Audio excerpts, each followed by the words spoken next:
So I was doing what I do when I do the do-do, browsing Reddit and scrolling on through, and I stumbled upon a recommended post for you, a post by Infinity Arrow 910A. Thanks for breaking my rhyming scheme. Why are all of Director Cyrano's Pokemon female? You know, that's a good point. Why does Cyrano have an all-female team? Most Pokemon trainers with complete teams either have a relatively balanced mix, or the sex of all their Pokemon matches their own, so nobody bats an eye. But Director Cyrano, the founder of Blueberry Academy, sure, one of his Pokemon is female only, and another is mostly female, but the three Unovan starters are the opposite. They are 87.5% male, only 1 in 8 of these Pokemon are female, meaning Cyrano having them all be female is a deliberate choice. And there are a few other notable trainers who have similar team builds, but all with good reason. Take Bugsy, little boy bug-type gym leader who interestingly had his team gender swapped. Originally his team of 3 were all male, but in the remakes they became all female, which was kept true for his full team of 6. And sure, Vespiquen is female only and Shedinja is genderless, but the rest are 50-50. And could be whatever. But nope, his team is all female, and there is a good reason here. The insect world is all about girl power, which is pretty funny given the whole girls hate bugs stereotype, but more than 95% of all bees and up to 96% of ants are female. And the males almost never leave home, because their job is just to mate with the queen and die. Meaning, unless you're invading a hive or a nest or manage to stumble upon a bee mating flight, every ant or bee you've seen has been a sister. And other than just ratios, female spiders are significantly larger and more terrifying than the males, and the same is true for mantids, bagworms, most beetles, and with butterflies, the females are bigger and more colorful. Really, in the bug world, you're better off asking which kinds have bigger males. And when asking that, your answer will be dragonflies and horned beetles. And even then, the male horned beetles are just bigger because of the battle horns. You remove those, they're like the same size. And thus, the general rule or popular conception is that female insects overall are the bigger and more powerful ones always. So of course, a bug-crazed gym leader would want a full team of intimidating BBWs. Big, beautiful winsects. The same thing also sort of happened with Will, Psychic Type Elite 4 member. His team was entirely male besides the female-only Jinx, but then the remakes gave him all females. Even his full team of 6 is all ladies besides the neuter Bronzong. But considering his somewhat more effeminate appearance and his type of choice, this can make sense. Throughout history and across the globe, psychic ability and the supernatural occult was always more associated with women than with men. From witches to oracles, fortune tellers to astrologers, and even today with modern astrology and crystal healing and whatnot, the shops and events where these types of people go tend to be whatever the opposite of a sausage fest is. A baked clam jam? I guess drugs do tend to be involved. Though oddly, in Pokemon Crystal, Gold and Silver's third version, both Bugsy and Will were flagged as female in the game's code, which was fixed in later versions. Funnily enough, Bugsy being mistaken for a girl is common not only in the fandom, but was also brought up in the manga too. It's a common trope in anime, though I wonder if that was the original plan with Bugsy, or if it's just how he turned out after the mistake became known. Kinda like an inside joke. But let's see who else comes to mind. Oh, Grimsley. Almost, anyway. 5 out of 6 ain't bad for this Dark-type Elite 4 member. But it's still interesting because Scrafty, Drapion, and Bisharp especially are all masculine-coded in their designs, IMO. Pants, sagging mohawk hoodlum, big scary Oni, and a Japanese military general. Not exactly the types of things women tend to be, which, wouldn't that in turn mean they'd have to be even tougher and meaner? Like the anime trope of the delinquent girl having to be the meanest and toughest in the room to make up for everyone around her thinking little or lesser of her. Even in old gangsta culture, when a woman was a higher up, oh, you'd best listen or she will whoop your butt harder than any of the men ever will, cause she goes for the emotional damage too. That idea all works on its own, but it also goes along with the idea of sexual dimorphism in animal size. Male crocodiles are a lot bigger than the females, so Grimsley's tough crocodile needs to be even meaner for it to be Elite Four worthy. And then the one male Pokemon he has on his team, Sharpedo, in Great White Sharks, it's the females who are a lot bigger, sometimes 30% bigger even. So if a male wants to compete or even be stronger, it has to work harder, be meaner, darker. Dun dun dun, I'm a shark! And then, Grimsley's Liepard is already femme-coded in design, so I don't really gotta look into it. But she's based on Doranjo from the classic 1970s anime Yatterman. Her team of 3 actually inspired the anime's version of Team Rocket pretty directly. But there is possibly another reason why Grimsley has a team like this, and I mean, not to be judgy, but look at him. The pose, the exposed ankles, and the way he talks. Look, all I'm saying is that if he were to play Baldur's Gate 3, he would romance Asterion so hard. Turning your back on the needy to save your own skin? Maybe we'll get along after all. He is literally me. And speaking of all this male-female stuff, mattresses. Did you know that in languages with gendered nouns, like Spanish, mattresses are masculine? El colchón y el patrocinador de hoy. And today's sponsor, Helix Sleep, has mattresses for everyone, especially this month, with 30% off of an Elite or Luxe mattress, plus 2 free pillows. That's right, they're premium mattresses, customized to fit your needs by taking an online sleep quiz, conveniently shipped to your door in an easy-to-set-up format, and able to put up with my wife and I for 7 years now, is having their grandiose 4th of July sale all month. Summer is a great time to upgrade your mattress after all. It tends to be the season a lot of people get the worst sleep, but at least I can take a breather on a nice Helix mattress. I got the Midnight Luxe with its luxurious cooling cover, which helps me maintain a not sweltering body temperature when sleeping.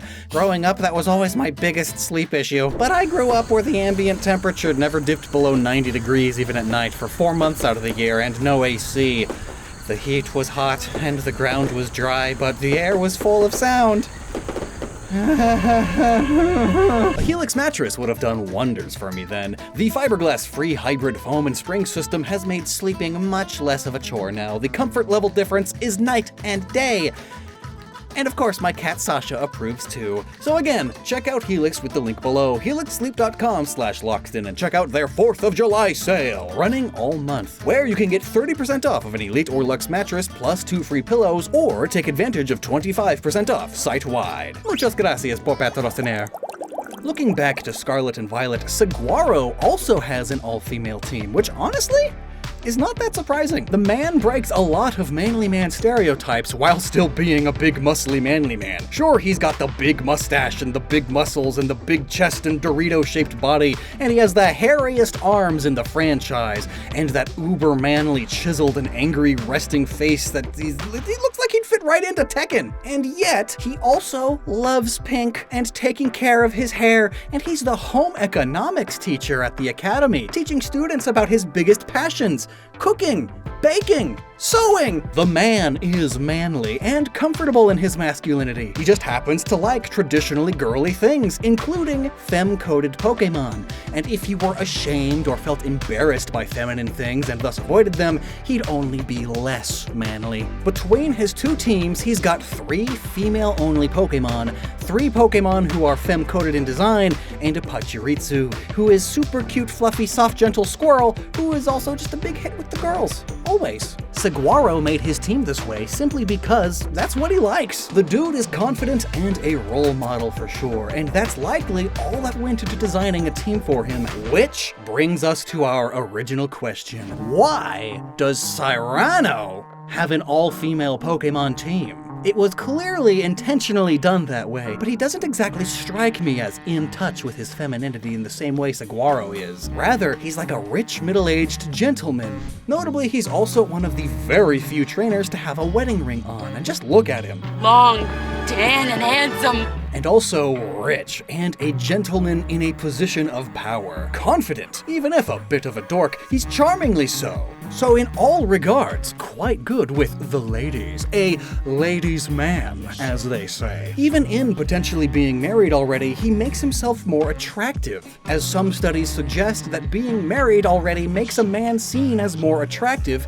as it insinuates that they have traits that make for a good life partner. Perhaps Cyrano was a player or womanizer in his youth, surrounding himself with potential bachelorettes fawning over him and his assets all day and night. And that familiarity fostered within him a preference for female company, even in the case of his Pokémon. His team of Pokémon are all Unovan, which is reflective of his roots. Mandibuzz is a female-only Pokémon exclusive to Pokémon Black, and the Black and White games had a lot of yin-yang symbolism, the black yin being the female side. Might play a role. And then, 75% of Gothitelle are female, which could easily explain her. But as for the Unovan starters, again, as an Oddsifer puts it, only 1 of every 8 starters are female. An old rich guy like him would certainly want the rarer specimens. Yeah, I could see that. But then there's Zebstrika, I always forget. This Pokémon is 50-50, and then consider that he trades you a shiny Blitzel. Why would he give away any shiny Pokémon if he cared for the rarity of a specimen? And why would he trade a shiny away simply for being beaten in a Pokémon battle? Well, simple. The shiny Blitzel that he trades you is male, so he doesn't want it. This guy's a ladies' man. Look at the swag. It's also been brought up that there is a famous French novelist who shares his name, Cyrano de Bergerac, who wrote many a comedy, including a comedy play named after himself, which included a lot of advice towards men who wanted to meet women. In fact, the main character was a hopeless romantic with a big ugly nose nobody could love, so he helped other men meet and get along with women. The Steve Martin movie Roxanne is based on it, but in a modern-day setting instead of the 1640s. Actually, the story beats of the play follow the 30 Years' War between France and Spain, which plays a big role in how the plot unfolds, thus even more just linking Cyrano to Cyrano. French novelist about the war between France and Spain, and it's this dude, and he's a womanizer, and I really do think it's safe to say that Cyrano has an all-female team because he's a ladies' man. Simple as. But before I let you go, here's some more interesting tidbits I learned while looking into all this. Consider Saturn of Team Galactic in Pokémon Platinum. Though you only ever fight him with a team of 3 and one of his Pokémon is genderless even, the other 2 are female, which is especially noteworthy because basically everyone in Gen 4 had teams of Pokémon that completely matched their own sex when possible. But then in Diamond and Pearl, his team was a balanced mix. Curious. It could just be to fit in with the other Team Galactic commanders he hangs out with, Mars and Jupiter, who fittingly have all-female teams as well, which is what most of the female trainers in the franchise have when not having a more balanced mix. However, there are a few exceptions here too. Janine, the poison-type gym leader in Gold and Silver, has an all-male team, but this was notably a mistake, as all future appearances of her give her an all-female team to match. Flannery, though, the fire-type gym leader from Hoenn, has an interesting mix. The initial team of 4 she fights you with are all female, but her fully powered-up complete team of 6 are all male. A nod to her aggressive tomboy personality? Probably not, because Roxanne and Winona, 2 of the other gym leaders from the same game, do the same thing also. All female teams at first, but all male teams upon the rematch battle. I guess the rematch functionality was just kinda tacked on in Emerald. It was so clearly rushed, tacked on, and not carefully thought about that it wasn't even included in the Gen 3 remakes, where they only have updates to their original teams and their sexes line up, so it's probably nothing here. Male is probably just the default for Pokemon that can be male in the game's code. So when rushily throwing their rematch teams together, it just happens to wind up that way. So yes, they didn't even bother to change anything, so that doesn't super matter. Still sad. But have you ever wondered why the gym leaders have the names that they do? Like, Flannery is kind of a lame name in all honesty, but there's a good reason for it. There's a good reason for all of their names, and I explain all of them in this video here. Check it out, and never stop using your noggin.